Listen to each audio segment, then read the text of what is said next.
exponer esta carta que, como decía nuestra hermana Marcela, que a propósito fue la causante de que nosotros estuviéramos aquí hasta hoy.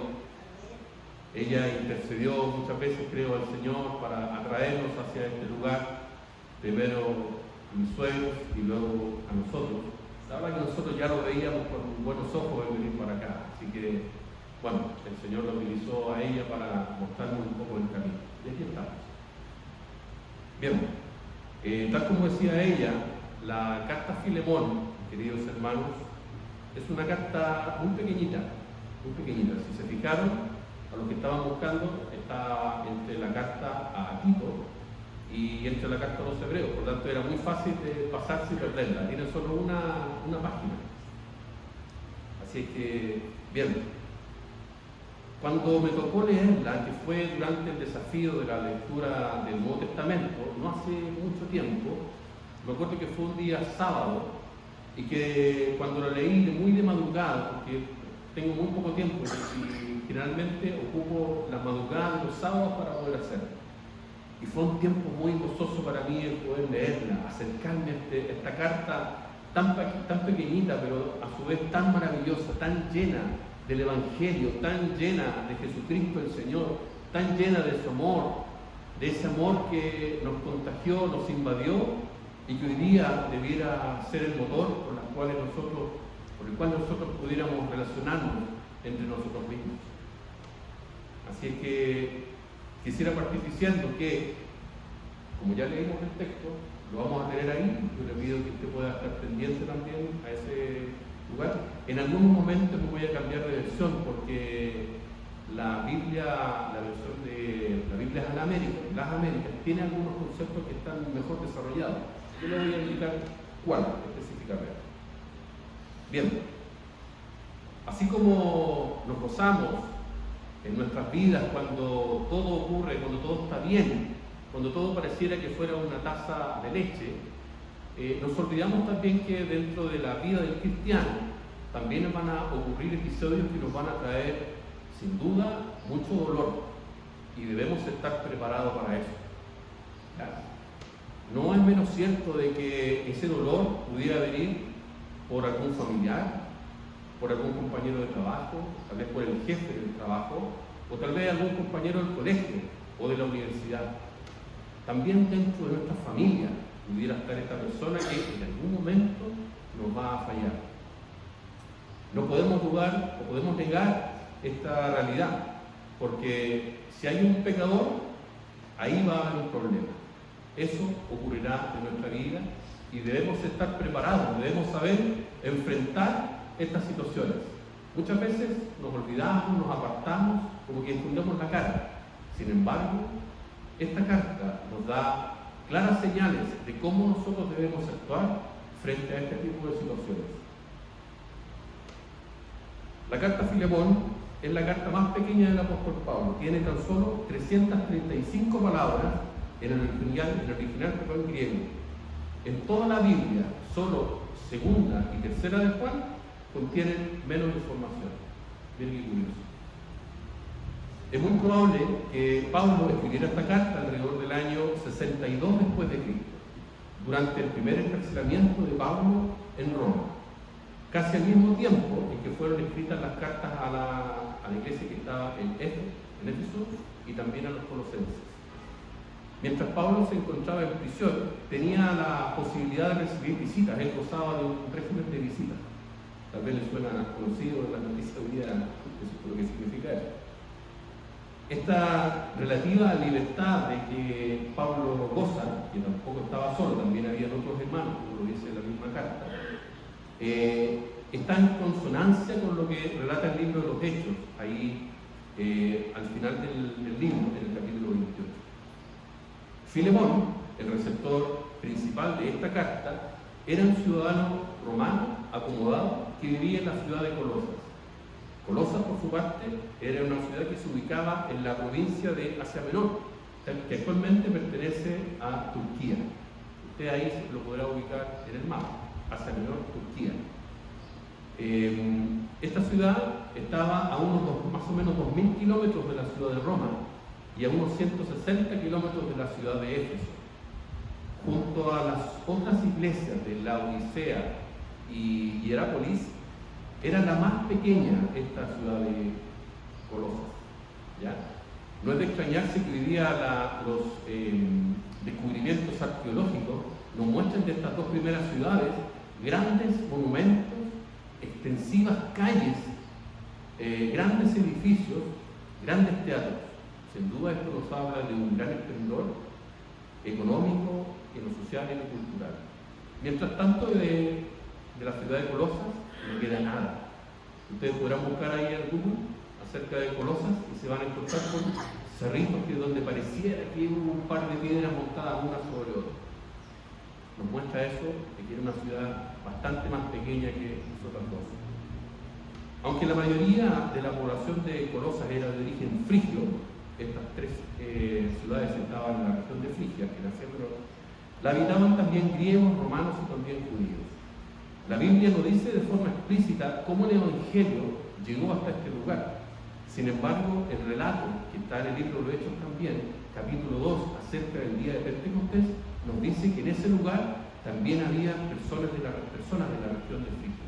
Seguramente también habían personas de esta ciudad, la de Colosas. Filemón probablemente conoció a Pablo durante su paso por Éfeso. ¿Se acuerdan del ministerio de Pablo en Éfeso? Bueno, en ese lugar probablemente Filemón escuchó la palabra del Señor y fue enseñado por Pablo. Así fue como Filemón se convirtió en un seguidor de Jesús. Más tarde, Epafras, que fue otro colaborador de Pablo y que también se convirtió al Señor gracias al Evangelio y la predicación de Pablo también ahí en Éfeso, y cuando comenzaba la iglesia ahí en la ciudad de Colosas, Filemón se convirtió en una especie de líder y junto con su familia acogían a la iglesia en su casa, a la iglesia de los colosenses. Es maravilloso el hecho de que una epístola tan personal como esta, la de Filemón, y otra tan importante como lo es la de Colosenses, fuesen enviadas a una iglesia que se encontraba en una región que ya en los tiempos de Pablo era casi insignificante. Esto nos da claras luces de que Dios tiene conceptos muy distintos a los nuestros. Sin duda, para que lo que pareciera a nuestros ojos algo pequeño e insignificante, que no tuviera mayor importancia, para Dios, sin embargo, lo pequeño, lo sin importancia, a veces es muy importante para Él. Sin duda, eso nos provoca algunos problemas. Filemón, por su parte, era reconocido por su amor, lealtad y fe hacia el Señor y por su gran generosidad, hospitalidad y preocupación hacia los demás. Esto llenaba de gozo y consolación a Pablo y a todos sus compañeros que estaban también en la cárcel. Filemón, al igual que otros cristianos también, tenía en su casa esclavos, y entre ellos uno llamado Onésimo. Aparece ese nombre, Onésimo. Onésimo. Ya les voy a indicar qué significa Onésimo. La esclavitud en ese tiempo, en la época del Imperio Romano, era bastante común. Todos los patriarcas de ese tiempo tenían esclavos. Algunos tenían más que otros. Se habla de que algunos tuvieron más de 4.000 esclavos. En los tiempos del Nuevo Testamento, la esclavitud era parte de la realidad económica y social impuesta en el mundo romano. A finales del primer siglo, una tercera parte de la población era esclava. Imagínense la cantidad de gente. Un hombre rico podía tener tantos esclavos que podía llegar a no conocerlos todos. Eran muchos esclavos los que tenían. Ahora, había varias maneras para hacerse de esclavos. El pastor ya lo comunicaba en la clase de la mañana, muy edificante, muy completa. Y bendecimos al Señor por eso. Se nos perdieron los que no alcanzaron a llegar. Algunas veces por necesidad, una persona, como él lo explicó, podía ofrecerse a sí misma en esclavitud por necesidad, para pagar generalmente alguna deuda. Asimismo, los hijos también eran entregados con ese propósito, para pagar una deuda. En el mercado de las ciudades, los esclavos eran vendidos o cambiados por otros esclavos y también por propiedades. un regalo muy común entre los familiares. Imagínense lo que era, un esclavo. Imagínense para esta Navidad regalar un esclavo. Podían también darse en herencia los esclavos. Muchos esclavos lo eran desde su nacimiento, nacían en esclavitud. A los más saludables y fornidos, los amos les hacían casarse con las esclavas que también poseían aquellas mismas características para mejorar la especie. También es algo que parecido en nuestra historia más contemporánea. La ley romana daba a los amos control absoluto sobre la vida y la muerte de los esclavos. Un esclavo tampoco podía tener propiedades, y si en algún momento, por alguna casualidad, pudiera llegar a tener alguna, su amo legalmente era dueño de todo eso. Los esclavos que huían eran encadenados o los dejaban morir como una lección para los potenciales ofensores. Si un propietario de esclavos era herido o asesinado, cada uno de los esclavos que estaban en su casa era responsabilizado por eso y castigado fuertemente por ese delito. En este escenario, una enorme cantidad de esclavos, al no tener esperanza de obtener una pronta libertad, escapaban de sus amos a lugares muy remotos, aún con el gran temor de sufrir las consecuencias de su vida. Este es el caso de nuestro amigo Onésimo. Por alguna razón, y luego de cometer una falta grave contra su amo, Filemón, quizás un robo o algo mayor, del cual no sabemos exactamente, decide huir a Roma, muy lejos, ya les comentaba, 2000 kilómetros estaba Roma, en mucha distancia en ese tiempo. Hoy día eso se hace un poco raro, pero en ese tiempo era muy lejos. La Biblia no nos dice cómo Onésimo conoció a Pablo. Eventualmente puede que lo haya visitado en su prisión para pedir ayuda. Lo que sí nos dice es que Pablo, con su predicación y la enseñanza acerca de Jesucristo, logró que Onésimo fuera un cristiano, se convirtiera al Señor, y también prontamente fuera un leal servidor de él para el Evangelio, ahí en la cárcel donde estaba Pablo.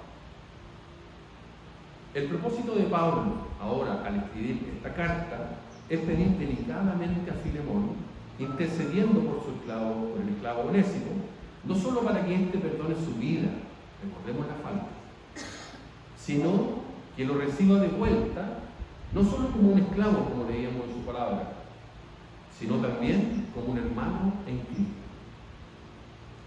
Queridos hermanos, quisiera en este día hablarles acerca de 3 verdades, con la ayuda del Señor, que podemos extraer de este relato, y que, así como pasó con Filemón y los hermanos de ese tiempo, nos ayudarán a comprender aún más la bondad de Dios y cómo ese amor debe inundar nuestras relaciones interpersonales. Si alguien está anotando por ahí, que se lo aconsejo, voy a compartir 3 puntos, 3 verdades, ¿ya? La primera verdad: debemos perdonar a quienes nos ofenden. Pablo, en los versículos 4 y 5, parte con una oración, dando gracias a Dios por el amor y la fidelidad que Filemón ha mostrado a Jesús y a su pueblo. Y luego Pablo prepara el camino para hacer su petición con esta frase: para que la participación de tu fe sea eficaz en el conocimiento de todo el bien que está en vosotros por Cristo Jesús. O como lo dice la Biblia de las Américas: ruego que la comunión de tu fe llegue a ser eficaz por el conocimiento de todo lo bueno que hay en vosotros, mediante Cristo. Una palabra aquí es comunión.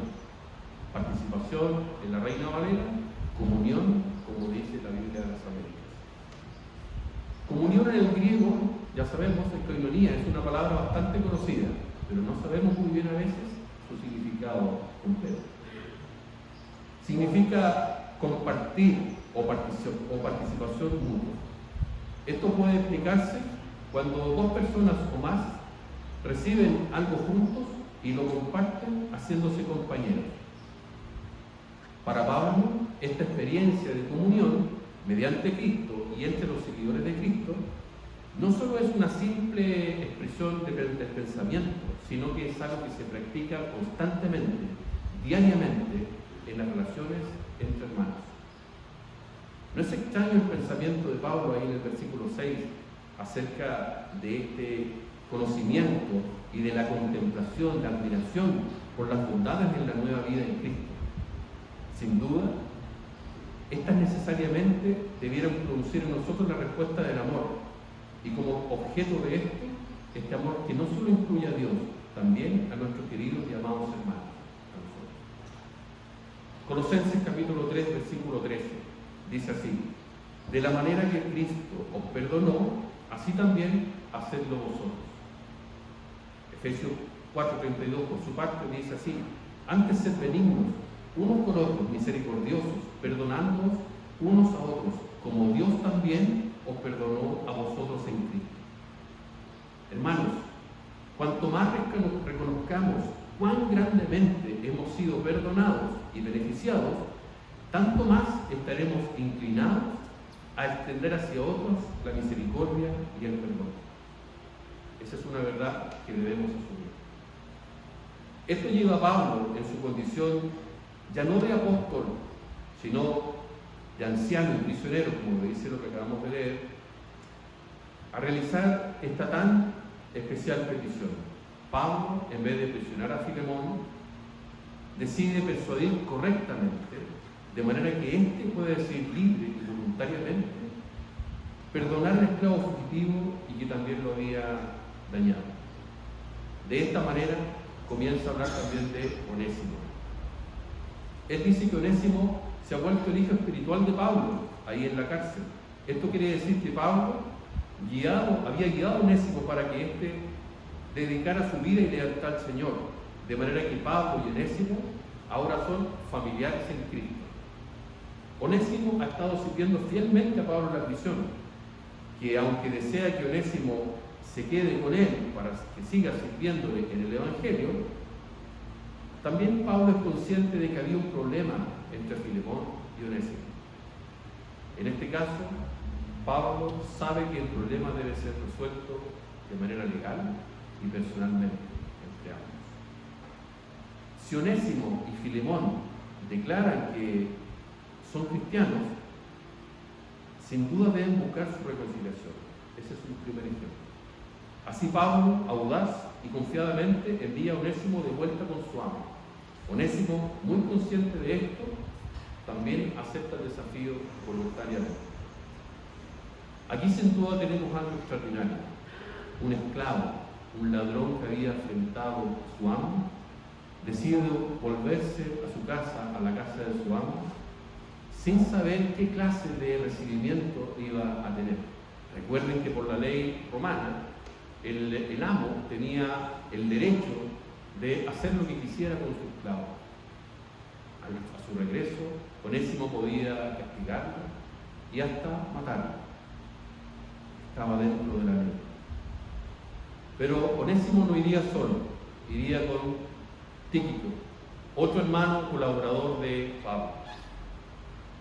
Este Tíquico llevaría también las cartas de Colosenses y a los hermanos que estaban en Éfeso.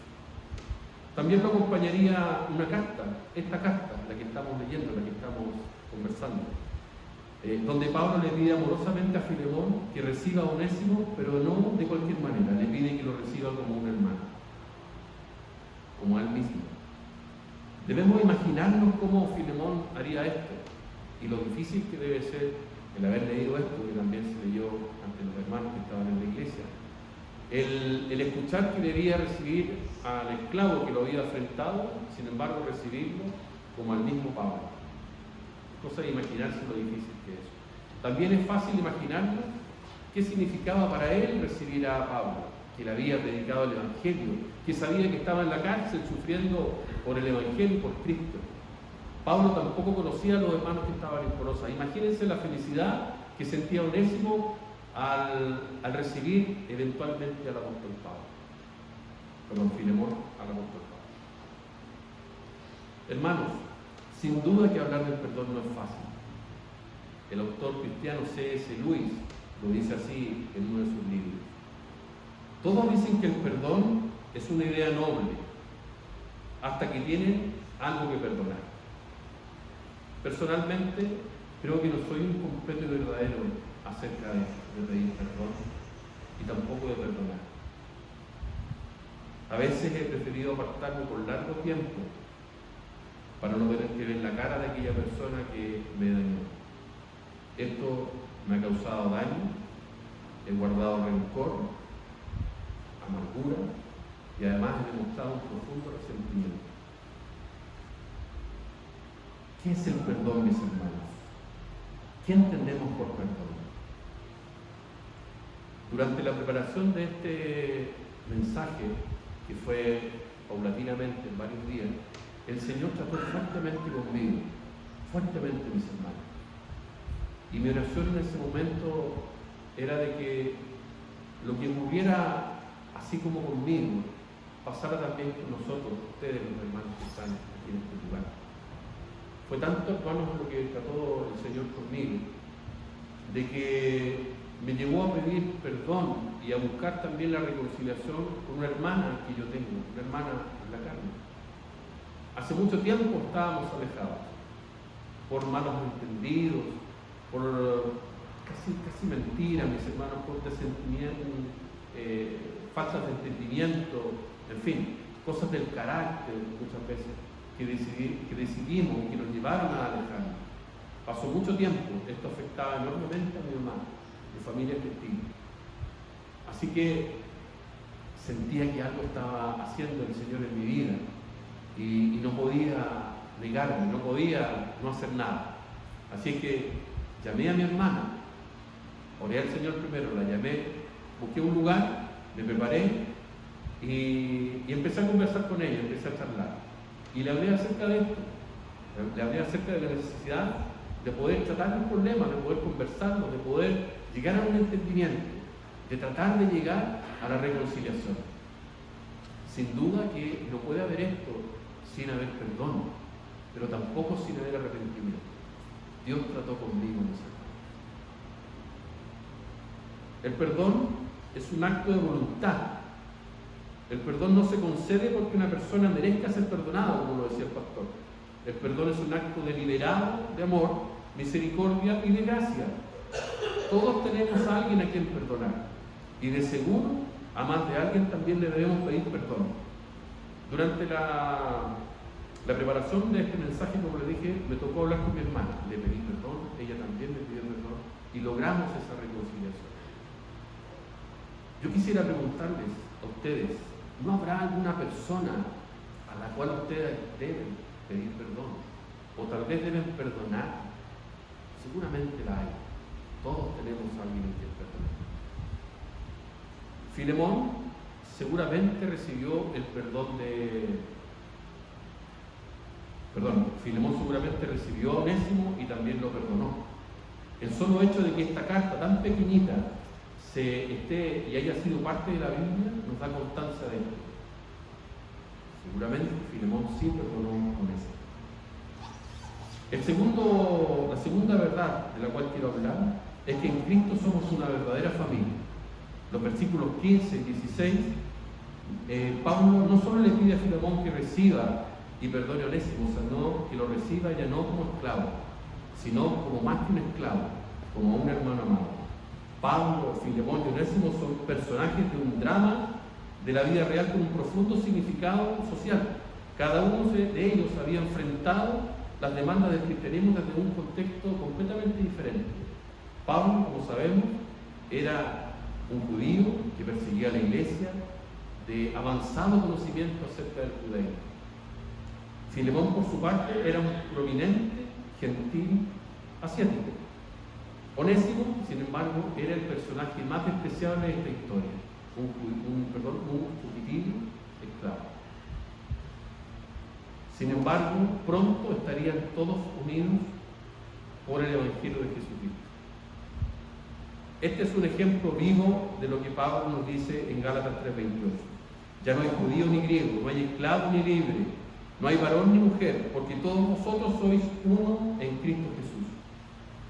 Fue en esta unidad que Pablo buscó una solución al problema entre Onésimo y Filemón. Ni Pablo ni los demás escritores del Nuevo Testamento promovieron la abolición de la esclavitud. Esto hubiera sido un acto suicida en ese tiempo. Ya sabemos que era toda una institución. En su lugar, Pablo habló repetidas veces acerca de exhortaciones a la práctica del amor cristiano. Filemón sin duda no actuaría por obligación o deuda que tuviera con Pablo. Lo haría motivado siempre por el amor cristiano. La libertad de la esclavitud, hermanos, como toda otra libertad, tiene que ver y tiene que nacer del corazón de los hombres inspirados por Cristo. Bajo esta convicción, la esclavitud finalmente tiene que morir. Personalmente, mis hermanos, estoy convencido de que nuestra tarea dentro de la sociedad no es confrontar a los sistemas políticos, como muchos dicen, o tampoco enfrentar a los sistemas sociales, sino creo profundamente que nuestra misión es buscar la transformación de las personas, partiendo con nosotros mismos, por el poder del Espíritu Santo. Si leemos bien la carta y con la ayuda del Señor, nos daremos cuenta de que la carta no solamente trata de la justificación o la abolición de la esclavitud. El enfoque principal de la carta es más bien hablar acerca de la reconciliación y la fraternidad entre los hermanos en Cristo. Esto a favor de la libertad y a favor de la vida plena, familiar y comunitaria. En Cristo somos una verdadera familia. Las paredes de diferencia racial, nivel económico, académico o político no pueden separarnos. Esto no debería ser así. Y aquí una consulta, hermano, varias consultas. Esposo que estás aquí, ¿te sientes superior a tu esposa? ¿O esposa, te sientes superior a tu esposo? Hijos, ¿se sienten superiores a sus padres? El que ha sido prosperado más, ¿se siente superior a aquel que lo ha hecho en menor cantidad? ¿O al revés, el que ha sido menos prosperado ve con distinción a aquel que ha tenido más?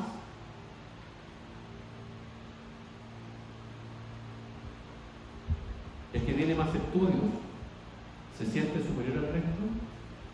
Hermano, ¿te sientes superior a tu hermano o a tu hermana? Quiero decirles que el tener un diezmo más abultado que otro no significa una superioridad frente a otro. O el conocimiento mayor que tú puedas adquirir acerca de los libros cristianos, de teología, o inclusive de la Biblia, no significa que tú seas superior a tu hermano. Tal vez tienes un cargo dentro de la iglesia, tampoco te hace ser superior a tu hermano. Para los que están en Cristo, no es posible que vivamos este tipo de relaciones. Somos llamados a vivir relaciones fraternales de amor, en las que el único Señor es Cristo y todos los demás hermanos, hijos de un único Dios. Pero debemos ser honestos aquí, hermanos, y debemos detenernos. Porque si hubiera algún rastro de aquellas cosas que acabamos de hablar, debiésemos confesar humilde y sinceramente al Señor nuestro pecado, pidiendo su perdón. Aquí también debemos hacer un acto y consultar, preguntarnos, ¿cuál será la única fuente de la cual emana la convicción para poder hacer este tipo de cosas, para perdonarnos y para romper las paredes de nuestra propia esclavitud y que nos separan de nuestra verdadera familia? Esto nos da paso a nuestro tercer y último punto. La tercera gran verdad. El Evangelio nos liberta. El Evangelio nos liberta. Fijémonos finalmente cómo en los versículos 18 y 19 Pablo hace a Onésimo una oferta llena de gracia. En el versículo 18 dice: y si en algo te dañó o te debe, ponlo a mi cuenta. Y continúa en el versículo 19 diciendo: yo lo pagaré. Al escribir esto, Pablo está dispuesto a asumir todas las consecuencias por los actos de Onésimo para satisfacer la amargura y el dolor de Filemón, su amo. Esta oferta, es sin duda un reflejo y ejemplo de la forma en que Dios ha reconciliado a todos nosotros, los pecadores, consigo mismo en Cristo. Aunque ofendimos a Dios por nuestros pecados contra Él y su ley, Él, sin embargo, en su misericordia envió a su Hijo amado, que así como Pablo ofreció pagar por la deuda de un esclavo, también se ofreció el Señor para cargar con el castigo por nuestros propios pecados. Ya lo leíamos en la mañana también. De esta forma hemos sido restaurados a la verdadera comunión con Él. E irremediablemente nuestras relaciones unos con otros deben por tanto reflejar la misericordia de Dios en Cristo para con nosotros. Permítame concluir. A la luz de estas verdades debiéramos preguntarnos: ¿estás consciente, hermano, de lo que Dios hizo en tu vida? Hermano, sinceramente, medítalo. ¿Estás consciente de lo que Dios hizo en tu vida? ¿O acaso estás reflejando lo que Cristo hizo por nosotros al perdonarnos inmerecidamente? Quisiera decir por último, cuando un pecador se arrepiente, su vida, al igual que la de Onésimo, es transformada por el poder de Dios. Bendito el Señor, como actúa. Después de haber sido una persona completamente inútil para nosotros mismos y también para los demás, llegamos a ser útil por el poder de Dios, útil para Él y también de bendición para nosotros. Hermanos, en esta época, en estos días en que algunos viven muy aceleradamente preocupados por los regalos, por la comida que se viene, también debe ser un tiempo de reflexión. También debe ser un tiempo en que debemos detenernos y analizar la palabra del Señor. La palabra del Señor es viva, debe provocar en nosotros cambios, debe provocar reflexiones, debe provocar el analizarnos profundamente en lo más interno de nuestra vida, para que Él pueda erradicar absolutamente cualquier tipo de falta de perdón, cualquier tipo de frialdad frente a pedir perdón también, o cualquier distinción que yo pueda hacer de superioridad de mi persona hacia algún hermano o algún familiar querido.